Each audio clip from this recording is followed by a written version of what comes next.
उपाध्यक्ष महोदय, मैं गांव का आदमी हूं, गरीबी को देखा हूं, गरीबी को भोगा हूं, गरीबी में पला हूं, गरीबी में बढ़ा हूं। मैं केवल उपन्यास की बात नहीं करता और कोई आंकड़े का खेल नहीं मैं करता। कभी राजा महाराजा जब कोई काम नहीं होता था तो शतरंज का खेल खेलते थे। आजकल कुछ विद्वान हैं या तथाकथित विद्वान हैं या स्वकथित विद्वान हैं, वो आंकड़े का खेल खेलने लगते हैं। मैं उन आंकड़े के खेल में जाने वाला नहीं हूँ। मैं गांव का आदमी हूँ। कबीरा बाँचे आँखिन देखा, पंडित बाँचे पोथिन लेखा। बहुत अच्छी बात है। करुणाकरण जी बोल रहे थे, उसके बाद राहुल गांधी जी बोल रहे थे।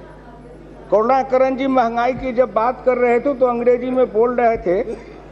मैं उतनी अंग्रेजी नहीं जानता, लेकिन कुछ कुछ समझ लेता हूँ, थोड़ा थोड़ा पढ़ा था। तो आपने करुणाकरण जी अपने भाषण में महंगाई के लिए जितना जिम्मेदार एनडीए को ठहराया उतना ही यूपीए को ठहराया। और वो यूपीए के एक 14वीं लोकसभा में यूपीए के पार्टनर भी थे। जब उन्हीं का साझेदार, उन्हीं का हिस्सेदार, जिनकी मदद से वो सरकार चलाते थे, वही कहते हैं कि यूपीए में भी महंगाई थी और एनडीए में भी है। तो जब उनके साथ रहने वाला ही उनके तथ्यों को, उनके आंकड़े को काट रहा है तो मैं कहाँ काटने जाऊं? स्वयं अपने समझ लें। अभी वो राहुल गांधी जी मोदी जी के बारे में बात कर रहे थे, उनके नारे को दिखा रहे थे। गांव में जाकर के आखिर 20-21 करोड़ लोगों ने जो जनधन योजना में खाता खोला, वो क्या बम्बे के, कलकत्ता के, दिल्ली के बड़े लोग थे? वो इतने लोग खाता खोले, 30,000 32,000 करोड़ रुपया गांव के गरीबों ने जमा किया। आखिर उनकी वाणी में आवाज है। Please order, please. अरे सुनो,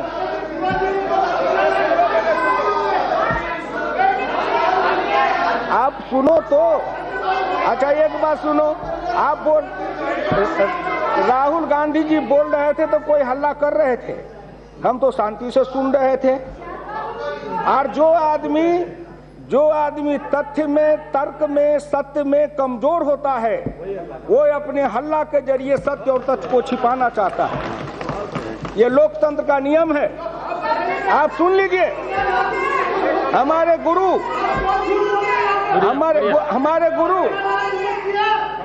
गुरु डॉक्टर लोहिया ने कहा था, लोकतंत्र का आधार तर्क है, लोकतंत्र का आधार बहस है, लोकतंत्र का आधार हल्ला करना नहीं है। जो अपने विरोधी और विपक्षियों की बात सुनने की साहस नहीं रखता है, वो आदमी लोकतंत्र के मर्यादा को कभी जान नहीं सकता है। इसलिए मैं आपसे प्रार्थना करता हूँ। आंकड़े की बात कर रहे थे, अभी मैं आपसे कहना चाहूंगा कि कभी लोकसभा में 6 सितंबर 1963 राष्ट्रीय आय का वितरण पर बोलते हुए डॉक्टर लोहिया ने कहा था, और उस बात को मैं समझता हूं, जानता हूं। उन्होंने कहा था, अंकशास्त्री और अर्थशास्त्री दो विषधर की तरह है, और बीन जिस तरह की बजाओगे उसी तरह से वो नाचेगा,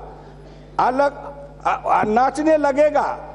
और अगर बीन बजाना ही नहीं जानते हो तो फिर नतीजा क्या निकल सकता है? आप अपने बीन बजाए, आपके बीन पर वो नाचा, आपके बीन पर वो नाच दिखाया था, जिसमें कौन बना या नहीं बना।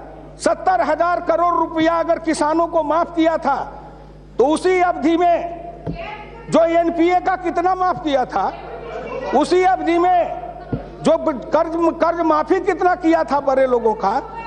अपने तन का मरम न जाने मानुख बन रहना है, अपने को झांको।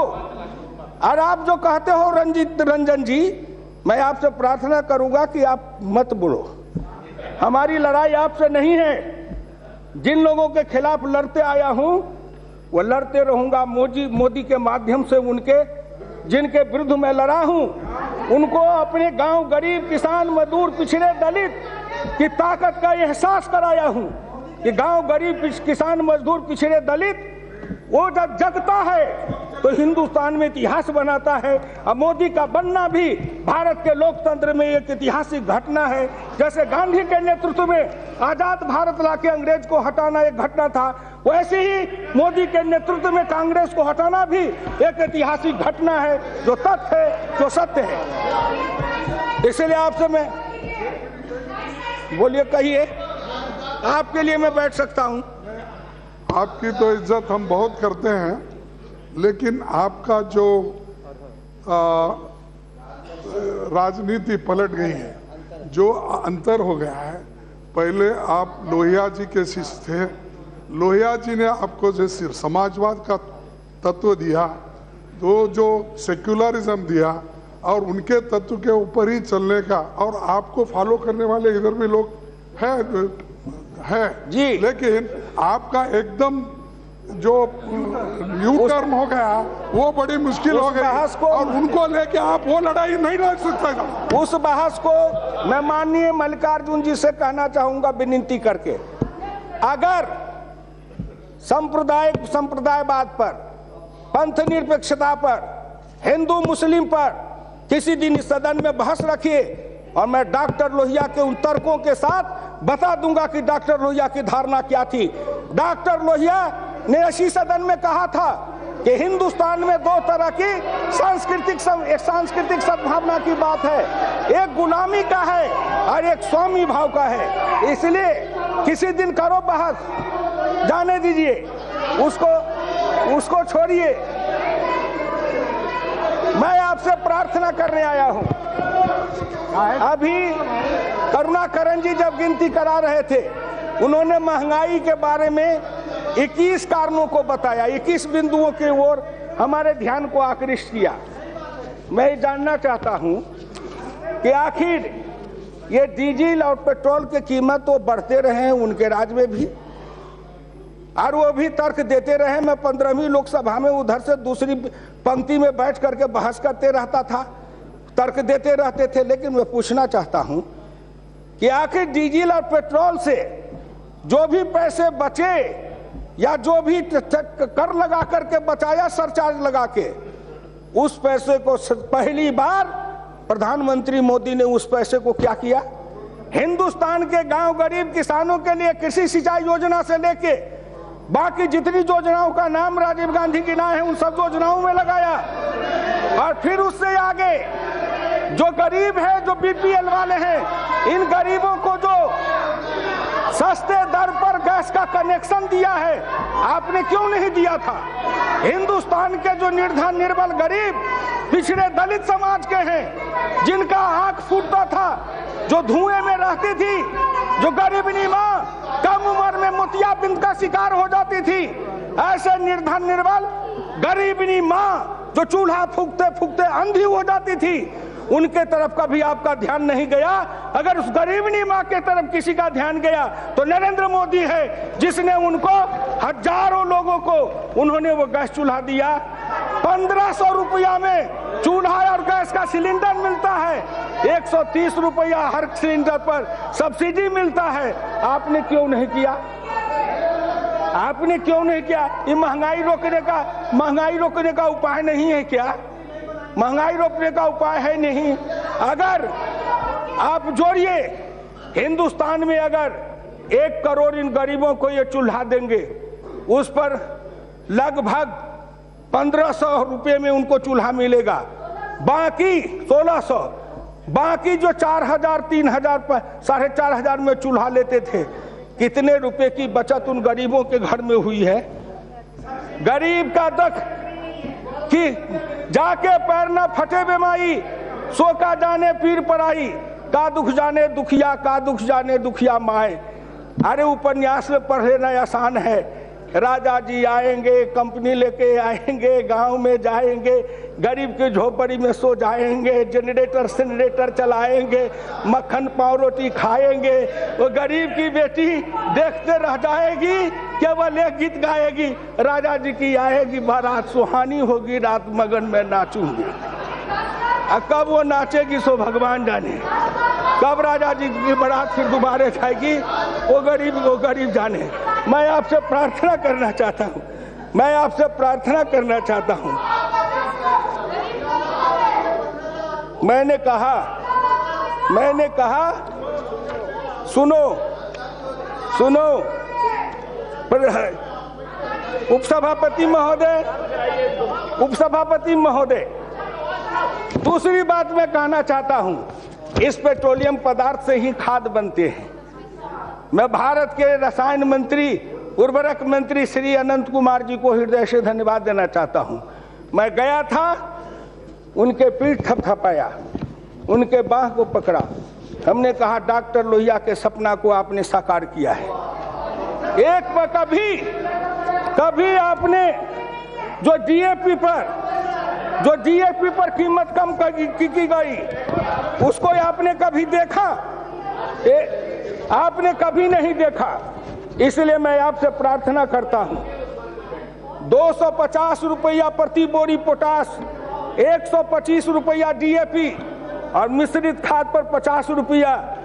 एक गरीब निर्धन निर्मल पिछड़ा आदिवासी जो सीमांत किसान है, जो एक बोरी पोटास, एक बोरी डीएपी, एक बोरी मिश्रित खाद खेत में डालता है, हर आदमी को आज भारत सरकार ने, श्री नरेंद्र मोदी ने सीधा 500 रुपए की बचत कराया है। एक आप कहते हो कैश ट्रांसफर, नरेंद्र मोदी को धन्यवाद है कि उन्होंने कहा पॉकेट ट्रांसफर, कि बैंक में कहा तुम्हारा पैसा जाएगा, तुम्हारा पैसा तुम्हारी जेब में रहेगा। गरीब, पिछड़े, दलित, और ये जो डीएपी खाद से जितने लोगों को फायदा हुआ है उसमें 95% पिछड़े हैं, दलित हैं, आदिवासी भाई हैं, गरीब मुसलमान हैं, ये किसी एक जाति के नहीं हैं। और अगर इस 95% में अगर खोजा जाए तो 75-80% वो पिछड़ी जाति के लोग हैं जिनको सीधा 500 रुपया जेब में बचा है। आपने कभी सोचा था? इसलिए नहीं सोचा था कि आपके उनके लिए आपके दिल में कोई दर्द नहीं है। हमारे और नरेंद्र मोदी के दिल में इसलिए दर्द है कि हम उस गरीबनी माँ के पेट से जन्म के आए हैं, उस गरीबी को हमने देखा है, उस गरीबी को हमने भोगा है। आइए, मैं आपसे प्रार्थना करूंगा, डॉक्टर लोहिया ने इसी लोकसभा में श्रीमती इंदिरा गांधी से कहा था, 2 काम कर दो तो 5 साल तक मैं तुम्हारी सरकार को नहीं छेड़ूंगा। पहला काम कि गरीब के घर में जो औरतें हैं, धुआं से जिनका आंख खराब होता है, उनके लिए धुआं रहित चूल्हे का इंतजाम कर दो। बहुत आविष्कार हुआ, लेकिन आखिर मोदी ने उस सपना को साकार किया कि ये गैस सिलेंडर वो बीपीएल वाले को देके वही धुआं रहित चूल्हा से उनके आंख की रोशनी को बचाया है, लोहिया का सपना पूरा किया। दूसरा, लोहिया ने कहा था कि गांव के अंदर जाओ, जहां सड़क पर घुसते हैं, गांव से निकलते हैं, सड़क के दोनों किनारे औरतों के शौचालय से नरक की जिंदगी बनी रहती है। इंदिरा गांधी, आप औरत हो, औरत के दिल में ममता होता है, आप उस माँ की ममता से सोचो और हिंदुस्तान के इन औरतों को सड़क के किनारे शौचालय जाने से मुक्त कर दो। मैं 5 साल तक आपकी सरकार को नहीं छेड़ूंगा। कहा कि आपने इतने दिन, क्योंकि आपको क्या मतलब था? आपको नहीं मतलब था।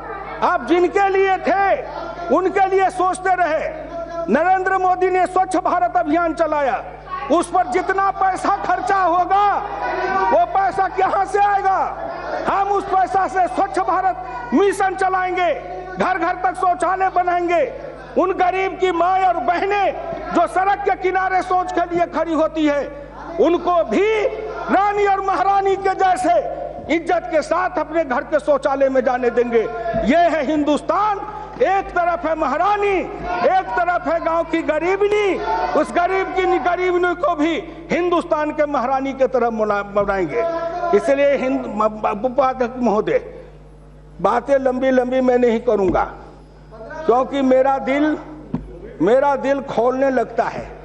दवा की कीमत कम कर दी गई, क्या वो गरीब को लाभ नहीं मिला? डायबिटीज का, टीबी का, कैंसर के दवाओं की कीमत कम कर दी गई।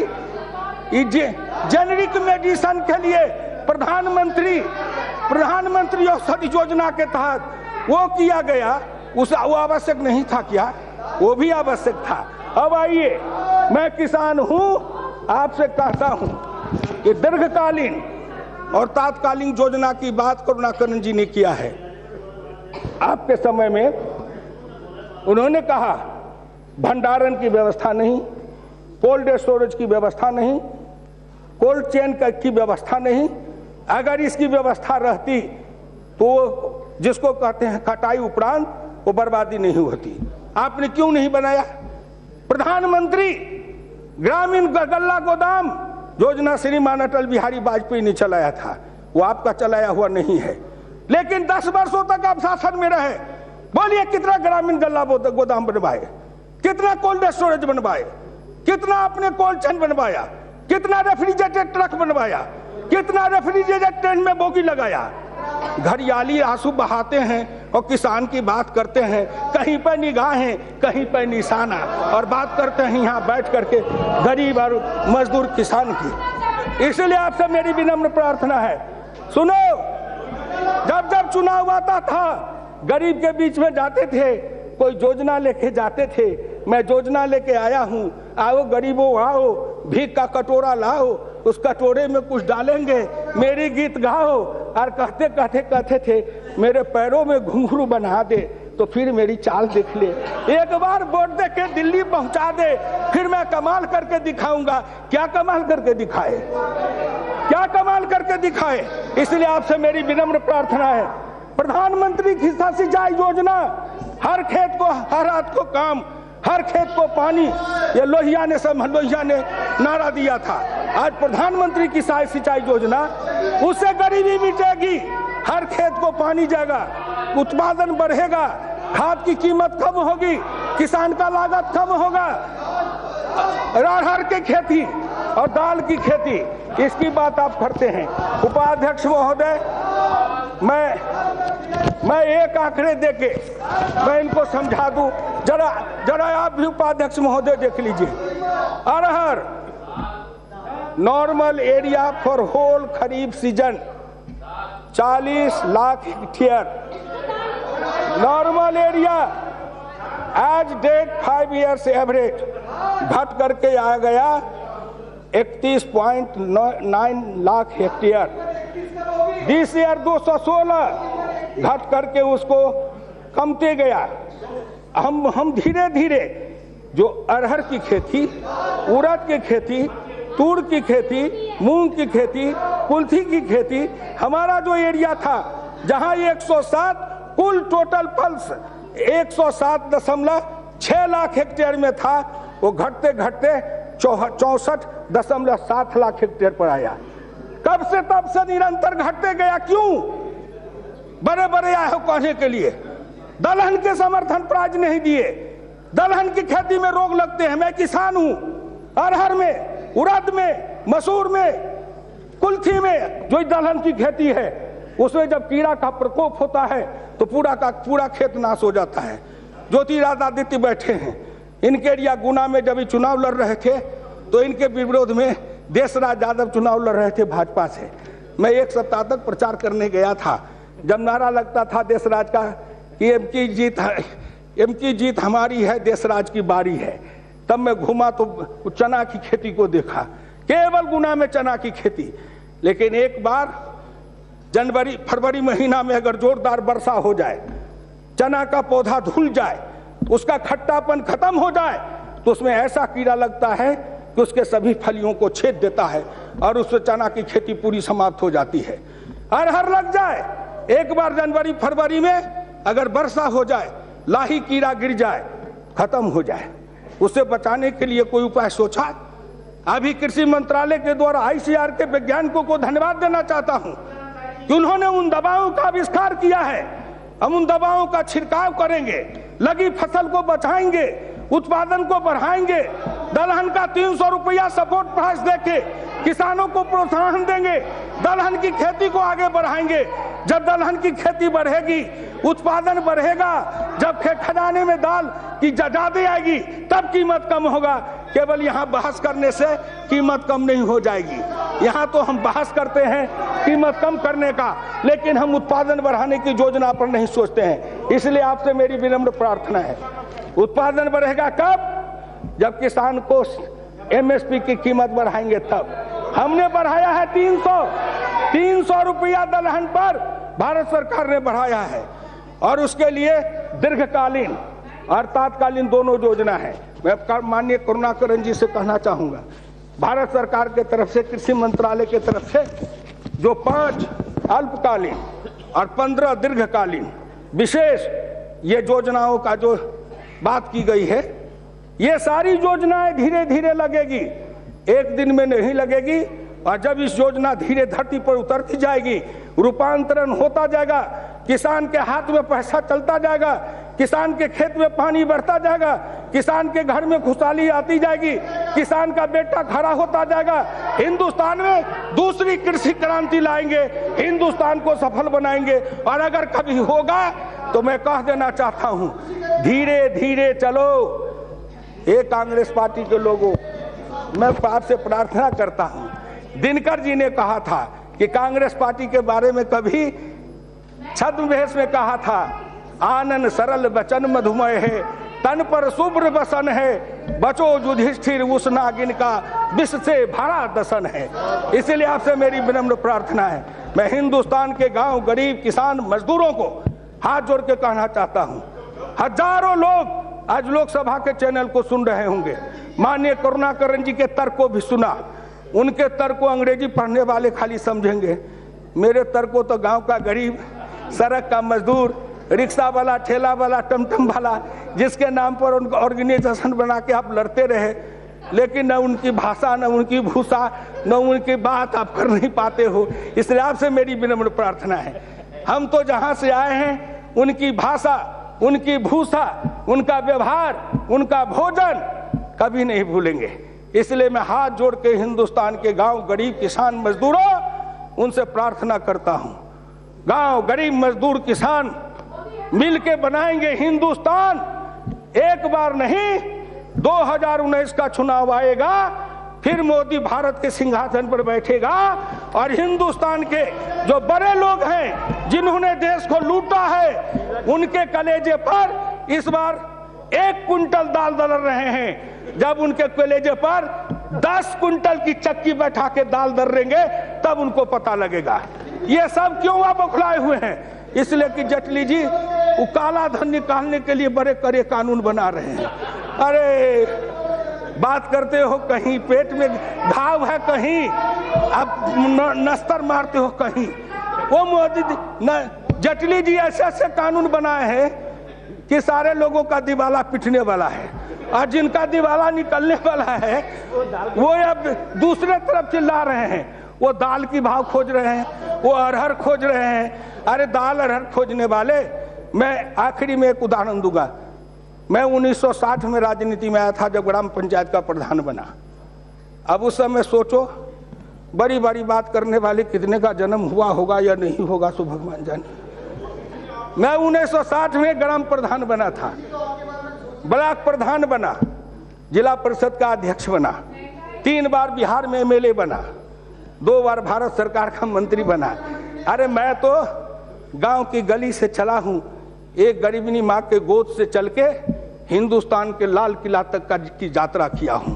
इसलिए मैंने हिंदुस्तान को सतह से लेके शिखर तक देखा है, हिंदुस्तान को मैंने जर्रे जर्रे को देखा है, हिंदुस्तान के जन जन और कण कण को परखा है। इसलिए आपसे मेरी विनम्र प्रार्थना है कि हम लोग एक सपना लेके आए थे कि हम लोग हैं ऐसे दीवाने, दुनिया को बदल के मानेंगे, मंजिल की धुन में आए हैं, मंजिल को पाके मानेंगे। वो मंजिल था कांग्रेस हटाओ देश बचाओ, कांग्रेस हटाया देश बचाया, मोदी लाया, एक सपना एक पड़ाव साकार हुआ। अब आगे का सपना है, उसको भी पूरा करेंगे। इसलिए मेरी विनम्र प्रार्थना है, उपाध्यक्ष महोदय, 67 में 1 बोरी सीमेंट का दाम था 11 रुपया। 67 में 1 बोरी सीमेंट की कीमत थी 11 रुपया, और आज 320 से 370 रुपया। 67 में लोहा 100 रुपये, 125 रुपये कुंटल। आज है लोहा 3500 से लेके 4800 रुपये कुंटल। किसने बढ़ाया? अब हम 67 से लेते लेते आपकी तुलना करें तो ये 40-50 बरस आपने राज किया है, आपके इतने आंकड़े इकट्ठा कर देंगे कि उसी आंकड़े के अंदर आप दब जाओगे, उसी के अंदर उठ नहीं पाओगे। इतने ही आंकड़े आपके लिए हम इकट्ठा कर सकते हैं। लेकिन बताओ, आप दाल की बात किए करुणाकरण जी, टमाटर की है, आलू की है, किसान के फसल की है, बहुत धन्यवाद। अगर महंगाई बढ़ गई तो 2 पैसा अगर हमारे जेब में आया, किसान के जेब में गया, तो दूसरा पक्ष गया तारिक साहब। इसमें से कितने हो जो भादों के कादों में, जेठ की दोपहरिया में, जाड़े माह की थरथराती ठंड में कितने हो जो खेत के मेड़ पर गए हो, कितने हो जो खेत के सराय हो। इसलिए मैं आपसे विनम्र प्रार्थना करता हूं। लेकिन सीमेंट का दाम बढ़ गया, लोहा का बढ़ गया, धोती की बढ़ गई, कपड़ा का बढ़ गया, दवाई के बढ़ गए, सामान के बढ़ गए। आखिर इस औद्योगिक माल की कीमत बढ़े, महंगाई की चर्चा में मैं किन्हीं के मुंह से उसको नहीं सुनता हूं। इसलिए दर्द होता है कि मेरे फसल की कीमत कहीं किसी तरह से बाजार में बढ़ती है। ठीक है, भोजन सबके लिए आवश्यक है, सस्ता मिलना चाहिए, उसमें हम आपके सहयोगी बनेंगे। आप एमएसपी प्राइस नहीं चाहिए, उसे कम कीमत पर लोगे, किसान दे देगा। लेकिन हमें सीमेंट भी तो सस्ता दो, लोहा भी तो सस्ता दो। हमारे में भैंस की बैल की नादी बनाने के लिए सीमेंट की आवश्यकता होती है, वो भी तो सस्ता दो। कपड़ा भी तो सस्ता दो। इसको रोको। लेकिन जब इन उद्योगों को रोकने के लिए हम कड़े कदम उठाएंगे, तब हम कहेंगे यहाँ चोट मारो, तब आप कहोगे कि नहीं वहां चोट मारो। अरे कितना खेल खेलेंगे। एक बात समझ लीजिए, आप जितने भी खेल खेलोगे, आपके हर खेल के खिलाड़ी को मैं समझ चुका हूं। आपको इतना ही जानता हूं कि आप बड़े माहिर हो, खिलाड़ी तो बदलते रहते हो, लेकिन अपना खेल नहीं बदलते हो। हिंदुस्तान में पहली बार खिलाड़ी के साथ साथ खेल भी बदला है। अब यह क्रम रुकेगा नहीं। हिंदुस्तान के गांव गरीब किसान मजदूर पिछड़े दलित सीना तान के उठेंगे और मोदी के नेतृत्व में ही नए हिंदुस्तान की रचना करेंगे। वो हिंदुस्तान की रचना जिसमें नकली फर्जी चेहरे वाले का कहीं नामो निशान नहीं होगा, और हिंदुस्तान असली भारत का निर्माण होगा, जो चौधरी चरण सिंह ने सपना देखा था। धन्यवाद।